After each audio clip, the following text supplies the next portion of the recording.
Queridos irmãos, sejam todos bem-vindos. Mais um vídeo em que desenvolverei questões trazidas pelos amigos. Os amigos que comentam vídeos como esse.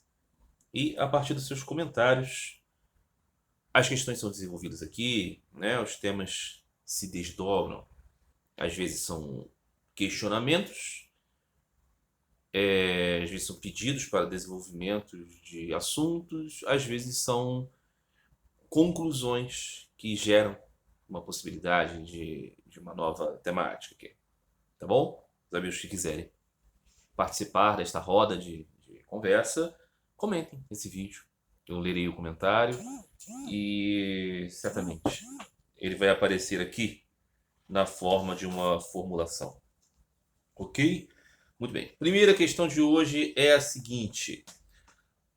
É uma discussão a respeito de uma passagem do Novo Testamento, uma passagem dos evangelhos de Marcos, Lucas e Mateus. Está presente nos 3 evangelhos, não é? Como todos sabem, né? Existem muitas passagens comuns a esses 3 evangelhos.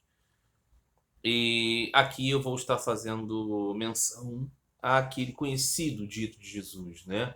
Mais fácil um camelo passar por um buraco de uma agulha do que um rico entrar no reino dos céus. Que é considerado por muitos uma indicação de que o caminho proposto por Jesus era antagônico à busca por riquezas nesse mundo. Eu ilustrei um dos meus vídeos com um quadrinho, com uma charge na qual Jesus dizia isso, e a multidão que o acompanhava era formada por bolsonaristas. Eles diziam comunista, idiota, vai para Cuba, essas coisas, né? Evidentemente temos aqui um anacronismo, não é? Jesus não conviveu, né? O homem histórico Jesus, filho de José e Maria, que viveu na Palestina controlada pelos romanos, não entrou em contato com esta, né? Corja que aqui caracterizamos como bolsonaristas, que estão aí, né, criando balbúrdia, não aceitando o resultado das eleições. Ele não conviveu com essa gente, mas conviveu com pessoas na mesma vibe, né? E a lógica do quadrinho é essa. Se Jesus estivesse aqui pregando aquilo que ele pregou lá atrás, quem seriam os seus repudiadores? Seriam essas pessoas da família tradicional, esses vagabundos, essa corja de mundos, né? Muito bem, eu dizia isso no vídeo, desenvolvi um pouquinho disso, mas a ilustração apontava para isso.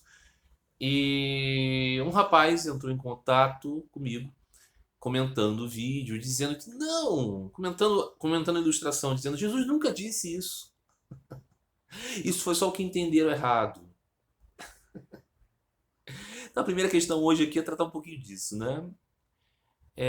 Primeiro, assim, a passagem está contida nos evangelhos de Marcos, Mateus e Lucas. Eu vou ler aqui a passagem e vou ler um comentário de um especialista em grego, o erudito, não erudico, o erudito Frederico Lourenço, que produziu uma tradução do Antigo Testamento, a Septuaginta, a versão grega, né, das Escrituras dos judeus, e também a versão das Escrituras propriamente cristãs, do Novo Testamento. Eu criei aqui no canal uma série chamada Evangelho Capítulo por Capítulo, que ele está incompleta, na qual eu faço a leitura desta tradução do Frederico Lourenço. E aqui eu vou ler esta passagem, no Evangelho de Mateus, e vou depois brevemente ler um comentário do Frederico Lourenço sobre este tema, do camelo que passa pelo buraco de uma agulha. Depois vamos voltar aqui à questão desse amigo. Muito bem. Jesus disse aos seus discípulos: Amém vos digo, que dificilmente um rico entrará no reino dos céus. Digo-vos de novo, é mais fácil um camelo passar através do buraco de uma agulha do que um rico entrar no reino de Deus. Muito bem. Aí o Frederico Lourenço comenta esta passagem e diz o seguinte: mais fácil um camelo passar através do buraco de uma agulha do que um rico entrar no reino dos céus, no reino de Deus. Essa imagem do camelo passando pelo buraco da agulha é comum a Mateus, a Marcos e a Lucas. A redação não é exatamente coincidente nos 3 evangelhos. Marcos é o que usa o termo mais vulgar para buraco. Ele bota aqui, trumalia, que pode ter conotação sexual. Vocês podem entender, né? Um buraco aqui, né? Como se fosse o traseiro, ok? Muito bem. Mas Mateus também não lhe fica muito atrás em vulgaridade, já que a palavra por ele utilizada, trupema, ligada com esta trupé, que evoca o sentido de anos. Portanto, a imagem seria algo como o camelo entrando pelo traseiro da agulha. Ok? Aí diz ainda o erudito. Lucas é o mais delicado na sua linguagem, optando por trema, em que não há segundo sentido de aspecto grosseiro. O camelo esteve em tempos para contar como menos um problema na exegese do Novo Testamento, uma vez que se espalhou a ideia de que, em vez de camelon, camelo, Mateus e Marcos e Lucas teriam querido escrever camilon, corda, atendendo à imagem presente na literatura rabínica de um elefante que passa através do buraco de uma agulha. É certo que os evangelistas sinóticos estavam mesmo a se referir a um camelo e não a uma corda, abandonada por também carecer de fundamentação objetiva. Essa ideia, que de tempos em tempos é aventada, de que o camelo era um portão muito estreito que dava acesso à cidade de Jerusalém. Essa última interpretação trazia certo consolo a todos quanto quiseram juntar os dois projetos de vida, ser rico e ser cristão, já que a partir dela legitimava a ideia de que os ricos eram apenas difícil, mas não impossível, entrar no reino de Deus. Muito legal. O que está dizendo aqui o nosso bravo Frederico Lourenço? Que é um especialista no grego, ok? Ok, meu querido amigo? Meu querido amigo contestador. Ele é um especialista nisso aqui. Contra de você, que não é.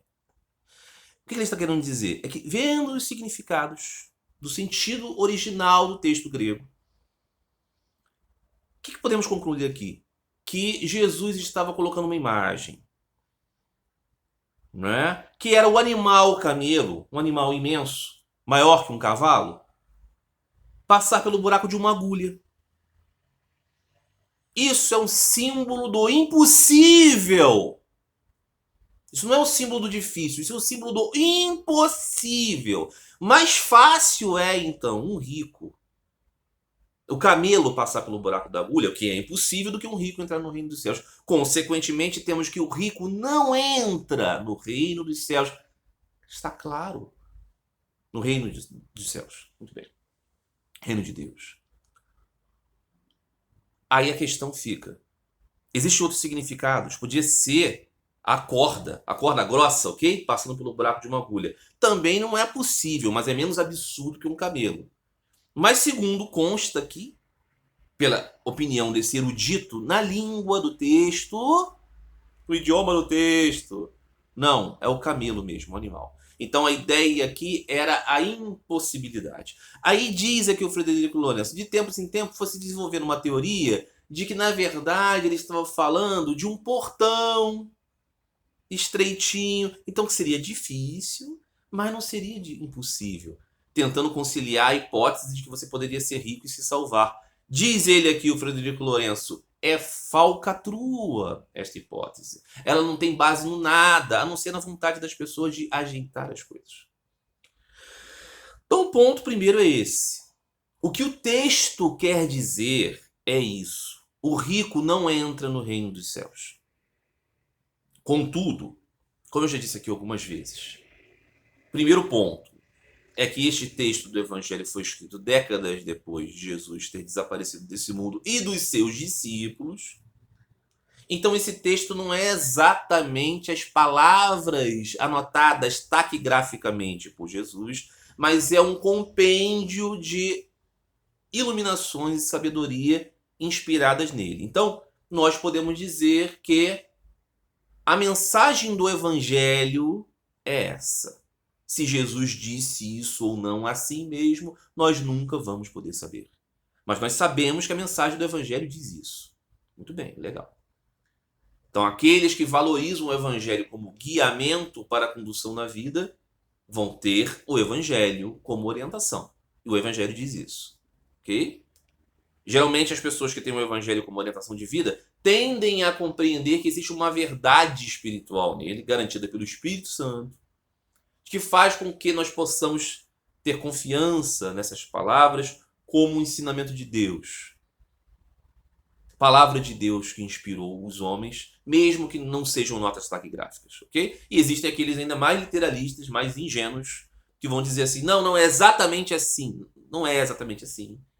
Verdadeiramente, não houve essa anotação na hora que Jesus estava falando, mas nós temos essa mensagem do Evangelho para nós. E ela tem uma poderosa vida. Muito bem. Então, aquele que quer questionar esta passagem, questione o Evangelho inteiro.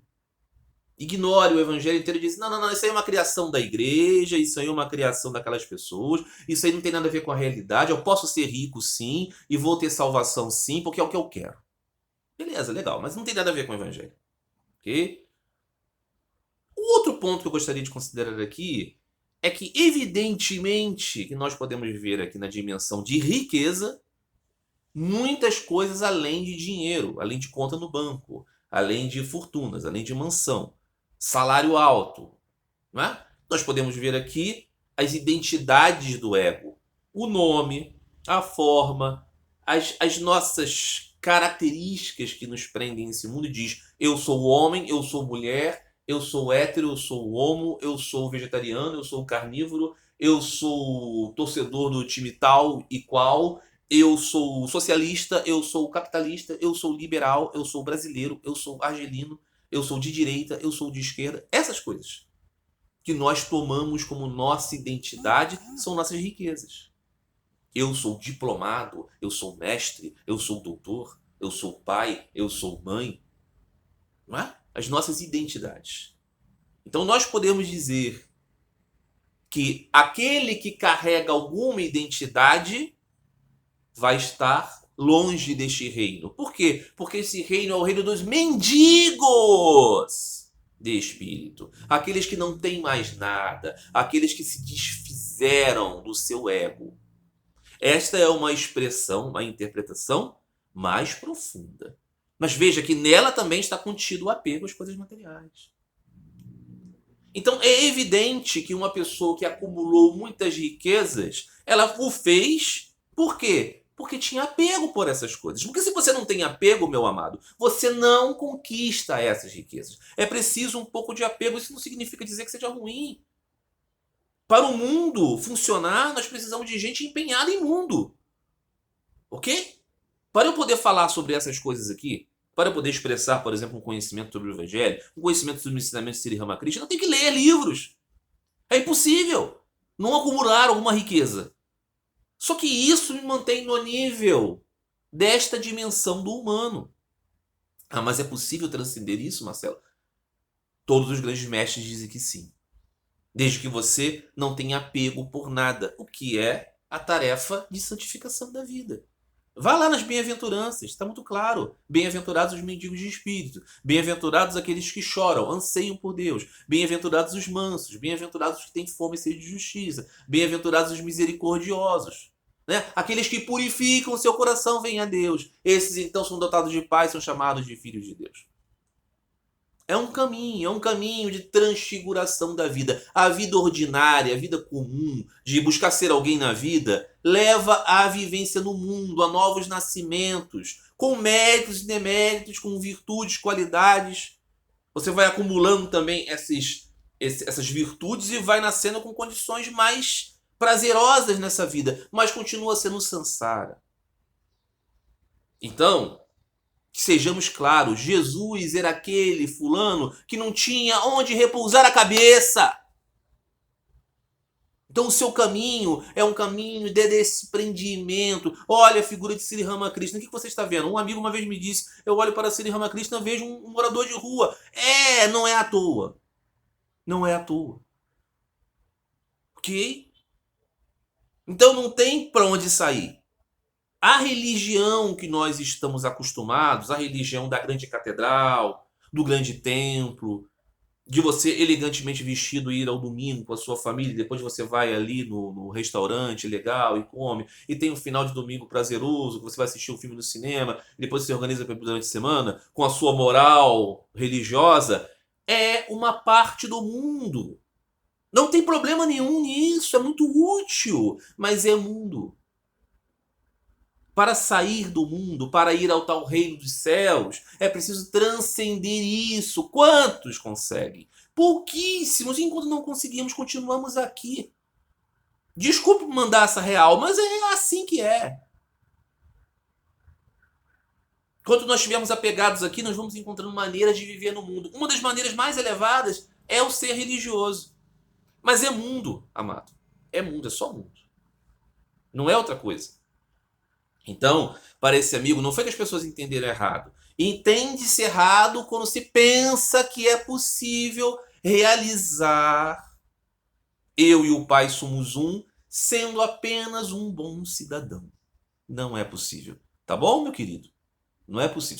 Você vai ser uma pessoa legal, você vai ser uma pessoa bacana, você vai ser uma pessoa, inclusive, que vai acumular méritos, inclusive espirituais, que vão ter consequências, inclusive físicas, mas você vai continuar aqui, neste reino onde se nasce, cresce e morre. Com sofrimento atrelado, porque a dualidade aqui é inexorável. Se você tem prazer, você vai ter dor. Ok? E é isso aí. Tá legal? Muito bem. Segunda questão de hoje. Um amigo escreve para mim dizendo o seguinte: Irmão Marcelo, uma pergunta. Quando medito em Jesus, eu sinto Deus. As palavras bíblicas de união com Deus fazem sentido, aquenoses. Sinto a presença dele e sentimento de bem-aventurança. Isso acontece porque ele, Jesus, me assiste de algum lugar e me auxilia em minha busca, ou é um instrumento da minha mente que me ajuda a contemplar Deus? Bom, é uma pergunta interessante, né? Ou seja, nós utilizamos uma ideia de Deus que nos faz bem e nisso nós nos tornamos espirituais, ou verdadeiramente existe um ente, o Senhor Jesus, Thakur, nos ajudando em algum lugar? Muito bem.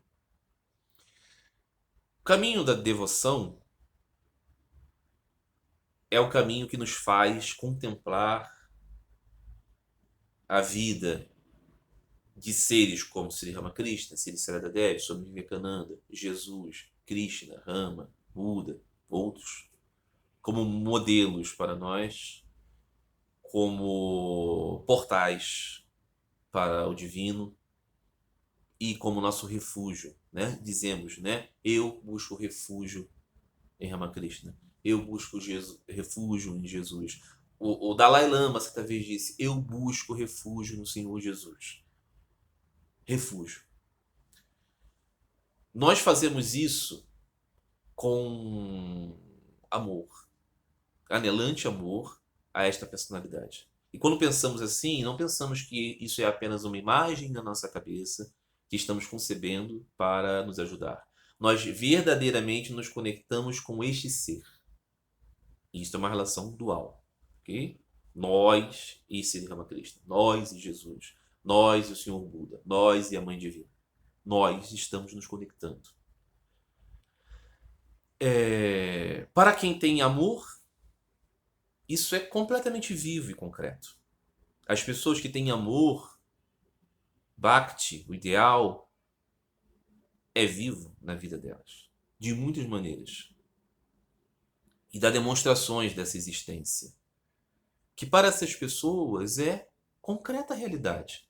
Certa vez perguntaram a Sri Ramana Maharaj: existe a terra de Vishnu, Vaikunta? Vishnu e Shiva são visíveis, essas coisas? Sri Ramakrishna e Chaitanya disseram que viram Deus. Essas coisas são reais? E Sri Ramana dizia: são tão reais quanto eu e você. São tão reais quanto eu e você e o mundo. Se nós existimos, por que não existem essas coisas? Sri Ramakrishna dizia algo parecido: se eu e você existimos, por que o Senhor não existe? Então, assim, é engraçado como, caminhando neste caminho de pensamentos dármicos, das doutrinas e tudo mais, né?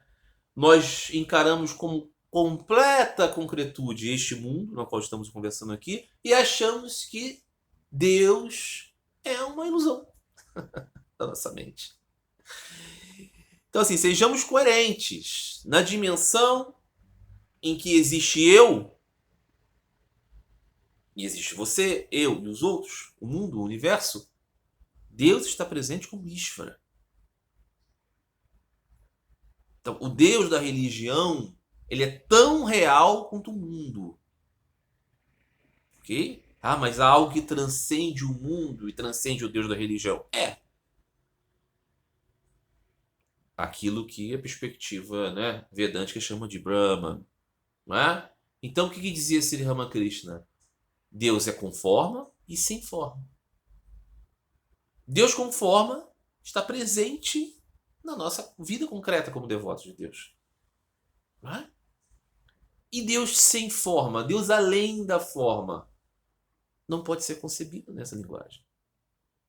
Isso significa dizer que não existe, porque nós não podemos conceber? Não, significa dizer que está além da linguagem do samsara. Então, é isso. Se você é um devoto, diz aqui, né, o rapaz, medito em Jesus Cristo, eu sinto Deus, as palavras bíblicas de união com Deus fazem sentido, sinto a presença dele e sentimentos de bem-aventurança. Você sente a presença dele? O que mais há para se conversar aqui? Se você quiser esmiuçar isso, transformar isso numa imagem da sua mente, você mata essa presença. Você deixa de sentir essa presença. Tá? Então, é isso, né? Para aquele que vai escolher o caminho analítico das coisas, esse vai matar a devoção. Mas eu digo para você que sem devoção ele não vai conseguir chegar a nenhuma análise. Vai parar no niilismo. Ok? Porque nós substituímos o amor que sentimos pelo mundo pelo amor a Deus. Que aí realizamos algo. Porque se você diz assim, não, eu não sou do amor, eu sou do pensamento. Mentira, você ama o pensamento e você ama esse mundo de contas. É aquele sujeito, né, que dizia Sri Ramakrishna. Entram dois caras em um pomar de mangas. Um fica contando todas as folhas das mangueiras, contando quantas mangas tem, quantas mangas caíram no chão, quantas estão maduras. E um outro está comendo as mangas. Coma as mangas! Coma as mangas! Coma as mangas do amor divino. E aí você vai tirar proveito do pomar.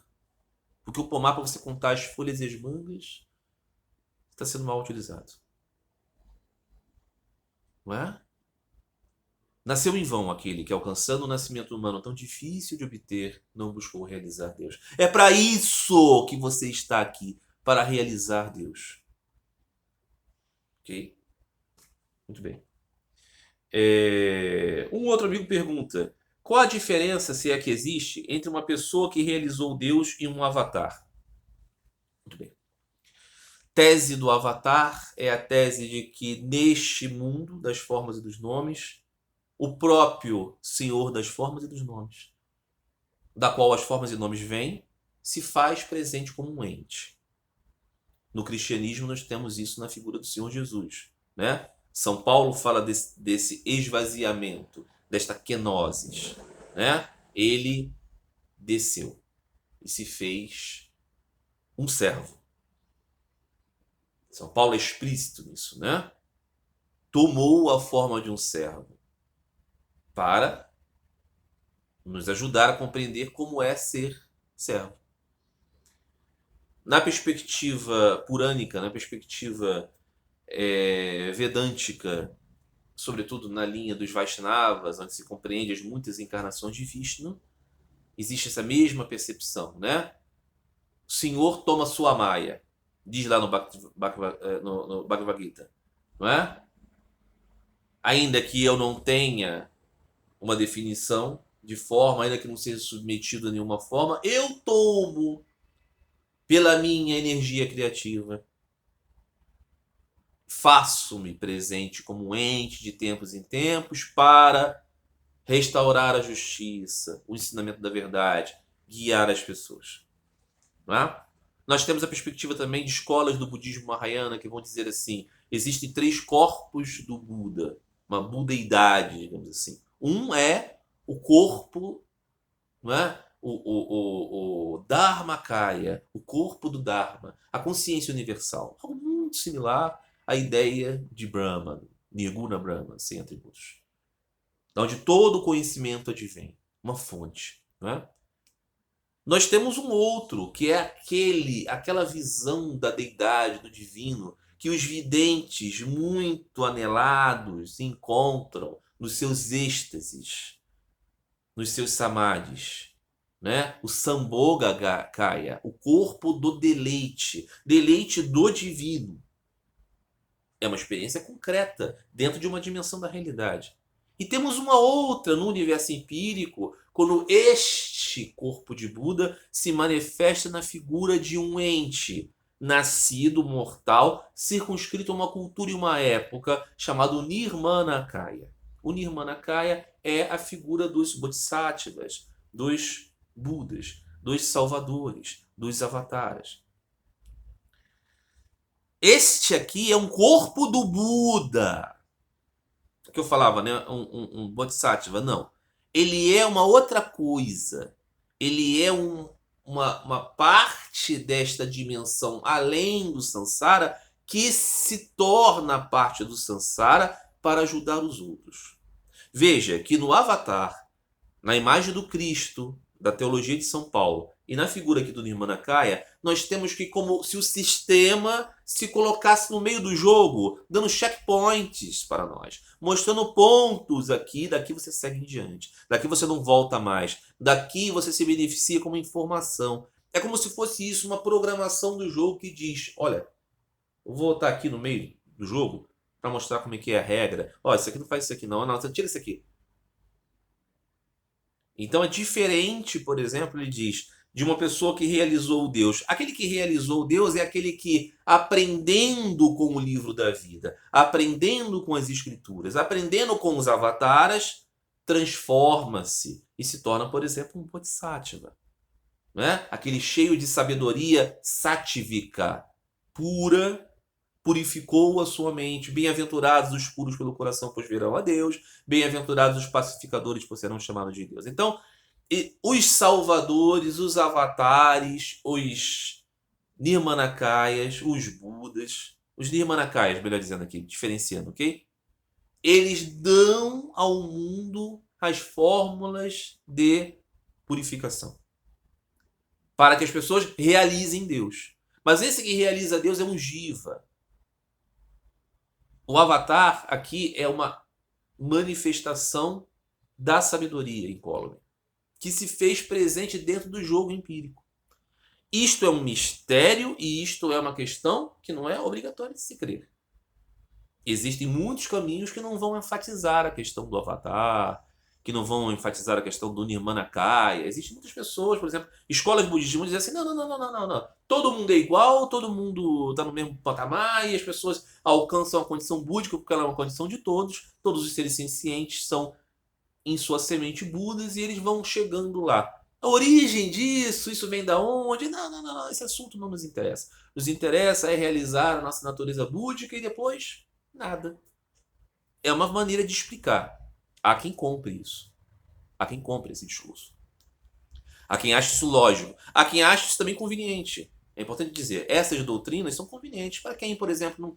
quem tem aquele tal estresse pós-traumático da religião, né? Você vê religião, né?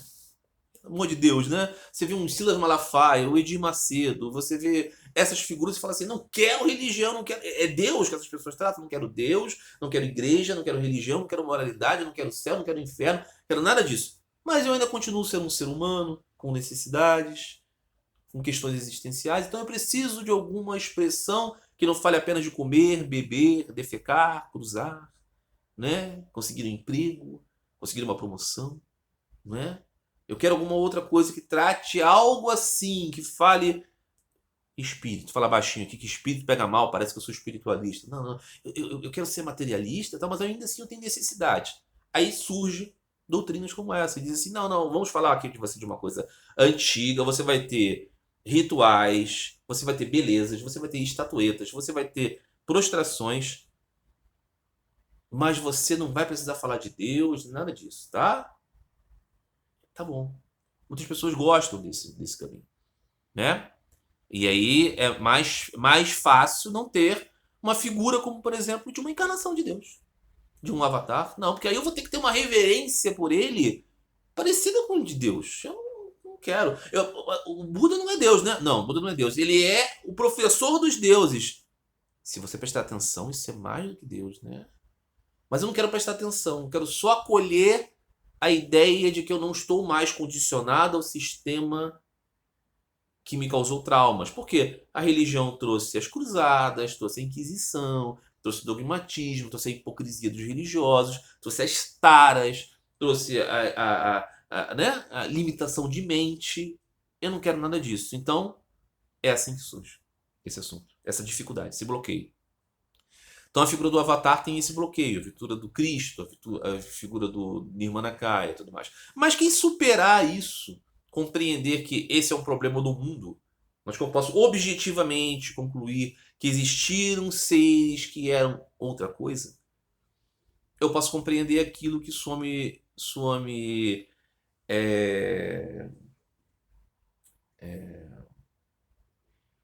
meu Deus, deu um branco.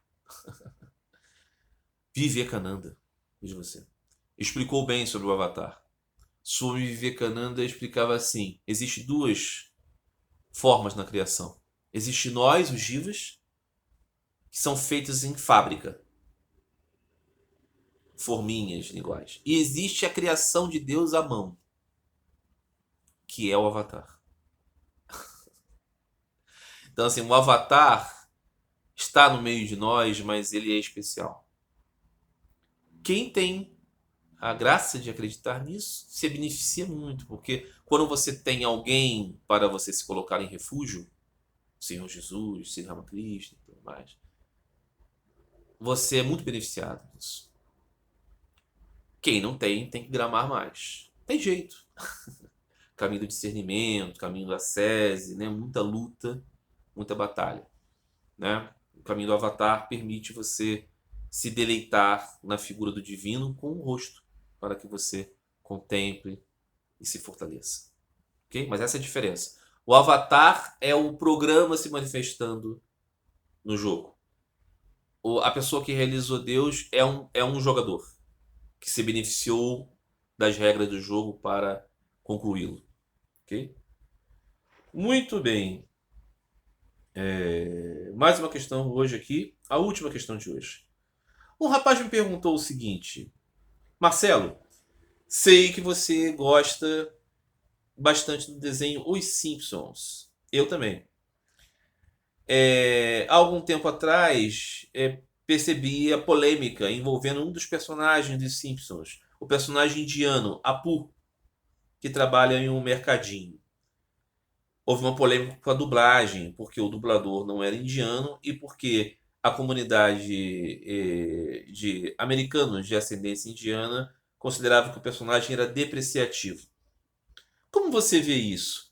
Essas coisas cabem? Ou essas coisas fazem parte daquele famoso politicamente correto que trava a nossa vida e que nos prendem em uma falta de liberalidade que nos leva à artificialidade das coisas? Como ver isso? Interessante. Os Simpsons. Simpsons, desenho surgiu em 1989, ou seja, já faz bastante tempo. Não é? E muitas temporadas, mais de 30 temporadas, e muitas fases, não é? E foi assim quando surgiu um desenho muito inovador, muito impactante, né? Porque ele era um desenho evidentemente voltado para os adultos, né? De temática adulta, que era uma grande crítica à sociedade americana, crítica no sentido de considerar a sociedade e fazer apontamentos sobre ela, positivos, negativos, sarcásticos, né? Provocativos, e que na sua crítica à própria sociedade americana acabava sendo também um tipo de maneira de olhar para o próprio mundo, para a sociedade ocidental, sobretudo, mas marcantemente a sociedade americana.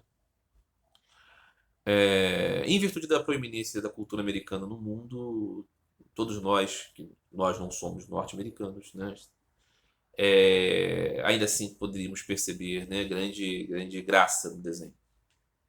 Então eu fui um daqueles que me tornei assim um grande aficionado pelo desenho dos Simpsons. Fui acompanhando as suas fases. Acho que a partir da terceira temporada o desenho incorporou ali de uma maneira muito legal até a sua 10ª temporada. Foi excelente. Depois ele decaiu muito, declinou muito, e eu mesmo deixei de acompanhar depois de um tempo, porque percebi que ele não tinha mais aquelas características fascinantes que ele contava, né, ali da terceira temporada, segunda temporada, né, até essa nona, décima temporada,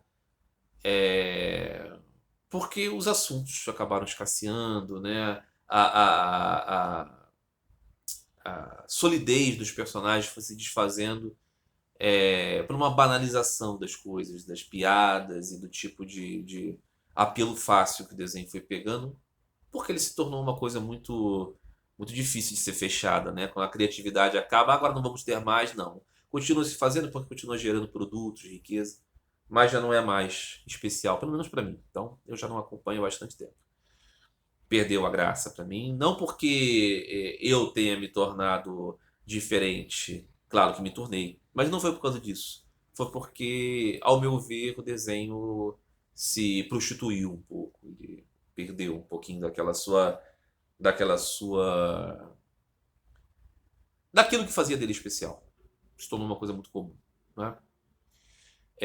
Mas aí o que acontece? Esse amigo diz que teve essa coisa com o personagem Apu, que era o atendente do mercado rápido, né? Do mercadinho ali da cidade, que era um sujeito muito ganancioso, né? Desonesto assim, no seu se lidar com as coisas, né? Trapaceava os clientes, um trabalhador obstinado, trabalhava muito. E tinha sempre a questão da cultura da Índia como um referencial exótico e tudo mais. E o personagem, como todos os outros, passaram por muitas mudanças. Depois ele encontrou, se casou, teve filhos e teve nuances no personagem. Mas sempre foi um personagem secundário, mas muito presente nas histórias. E algumas histórias ele foi até assim o protagonista, né? Pelo menos duas ou três histórias ele foi o protagonista, né? O que acontece? Aí houve nos Estados Unidos, nos últimos anos, essa coisa de um rapaz, um americano de ascendência indiana, que fez um documentário falando existe alguma coisa de errado com o Apu. Precisamos falar sobre o Apu, alguma coisa do tipo assim, não lembro agora o nome. Que era um sujeito dizendo que, primeiro ponto, né, que ele achava estranho que fosse o dublador do Apu fosse um americano, um branco americano, que estivesse ali forçando um sotaque indiano caricatural, né? Era o Hank Azaria, né, que faz várias vozes no desenho. E ele achava que esse sotaque, primeiro, era errado, né, já que você tem tantos americanos de ascendência indiana. E segundo ponto, que puxava para o lado da caricatura. E também que ele achava que o personagem criava problemas para os americanos de ascendência indiana na Índia. Problemas, né, pejorativos, né? Primeiro que o próprio nome Apu fazia uma associação com cocô. E depois tinha o problema do Apu ser visto como desonesto, ser visto como... E assim, aquilo caracterizava o indiano como sendo o americano de ascendência indiana como sendo destinado a ser um atendente desonesto de mercadinho e tudo mais. Essas coisas. Ele fez um trabalho em cima disso, falando da sua experiência pessoal como alguém que foi uma criança, um adolescente, sob o estigma dessa caracterização do Apu. E acabou acontecendo que isso se tornou uma polêmica muito grande. Os Simpsons, num primeiro momento, reagiram àquilo como vendo como uma crítica injusta. Fizeram até um episódio tratando disso subliminarmente, dizendo assim: olha, as pessoas têm uma visão anacrônica das coisas, olham para uma obra artística e colocam, né, questões de uma outra época e aí passam a ver aquilo que todo mundo gostava como algo ofensivo, como nunca foi. Mas acabou acontecendo que o próprio Hank Azaria, o dublador, não quis mais fazer a dublagem. A Fox, né, que detinha os direitos de Simpsons, foi comprada pela Disney. A Disney tem uma série de preocupações nesta área. E acabou acontecendo que eles não fizeram mais a dublagem do Apu. Não sabe se o personagem vai continuar existindo no desenho. Ou se ele não está mais participando, né, com vozes, já aparece lá de fundo. Ou se eles vão colocar uma dublagem de um ator americano de origem indiana ou indiano mesmo. Então, esse é o ponto, né? Aí esse amigo pergunta se isso não é exagerado. Bom, eu sempre gosto de olhar o lado, né, das pessoas que estão se dizendo ofendidas. Existem aquelas pessoas que dizem assim: ah, crie você uma casca dura aí, você que é fresco. Geralmente quem diz isso não passa, né, pelas coisas. Geralmente quem desdenha do sofrimento dos outros é porque não sofreu. Então eu acho que é necessário olhar para isso, perceber. É claro que o desenho, ele é um desenho de crítica social, e ele faz críticas de muitos setores, de muitos lados. Mas a questão do estigma, né? A quem já é naturalmente estigmatizado, porque é de uma outra cultura, porque é de uma outra cor da pele, porque de uma outra religião, porque geralmente atua nos serviços que são considerados né, menos glamurosos. Então, assim, é importante perceber, né, se uma obra de arte não está aumentando ainda mais os problemas para essas pessoas. E eu acho, então, isso muito positivo. Eu não acho que existe politicamente correto, eu acho que existe correto. Quando nós, por exemplo, utilizamos, né, a linguagem das pessoas para ridicularizar as pessoas, o grupo, isso pode ser engraçado para quem não é daquele grupo, mas isso magoa, fere as pessoas, não é? Então todos nós temos nossos sotaques, todos nós temos nossa forma de falar. Por qual razão vamos fazer disso, então, uma forma de ofender, né? Tem a coisa também do como você lida com a cultura dos outros, com a religião dos outros, né? Às vezes, assim, preciso dizer, a gente conhece muito pouco, né? Todos nós conhecemos muito pouco. E quando a gente vai falar do tesouro dos outros, é bom que a gente tenha um pouco de cuidado, né? Pelo menos tentar saber um pouquinho mais, conhecer um pouco mais, né? Isso é um esforço só correto, não é um esforço politicamente correto. Então, assim, eu vejo como uma coisa positiva e verdadeira que haja esse tipo de reflexão. E, assim, se deixar de ter o personagem dos Simpsons, que se dane.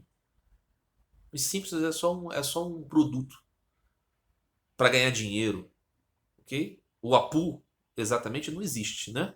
É uma criação. Então, nós podemos melhorar essa criação, não é verdade? Então, eu sou a favor, sim, que aconteça isso. Com certeza, muitas vezes, né, as modificações no mundo vão tocar nas nossas zonas de conforto, né? Eu lembro de um filme algum tempo atrás que era sobre as conclusões, lesões na cabeça presentes no futebol americano, que um médico nos Estados Unidos acabou percebendo, né, que existiam lesões muito graves e os jogadores, né, terminavam a carreira muito cedo, esporte que exige muito fisicamente, e depois tinham prejuízos terríveis, né? Demência, Alzheimer e outros. E é claro que muita gente não gostou desse tipo de investigação, desse tipo de reflexão. Porque as pessoas gostam do futebol americano. Gostam de assistir, gostam de jogar, ganham muito dinheiro com ele. Mas é preciso saber que isso está acontecendo. Então talvez o jogo tenha que mudar de alguma forma. Essa discussão também apareceu no rugby, ok? E é uma discussão muito séria. Então, de repente, a gente não gosta que o nosso brinquedo, que a nossa diversão, tenha que acabar, tenha que mudar. Mas então vamos deixar as pessoas morrendo, não é? Então, certas vezes, temos que modificar certas coisas, não é? Ah, aquilo era engraçado antes. Lembra daquele tempo que não tinha problema? O mundo tá chato. Não, o mundo está menos cruel. O mundo está menos brutal. Ele continua sendo brutal e cruel, desumano. Mas todas as vezes que nós percebemos isso, tentamos modificar alguma coisa nesse caminho, nós estamos nos tornando mais bondosos, mais cuidadosos, sacrificando a nossa a nossa infantil vontade de tirar prazer com o sofrimento alheio, não é? Então é por aí. É assim que eu vejo, tá bom? É isso, meus amigos. Boas questões hoje. Próximo vídeo, novas questões. Um grande abraço a todos, no amor de Cristo.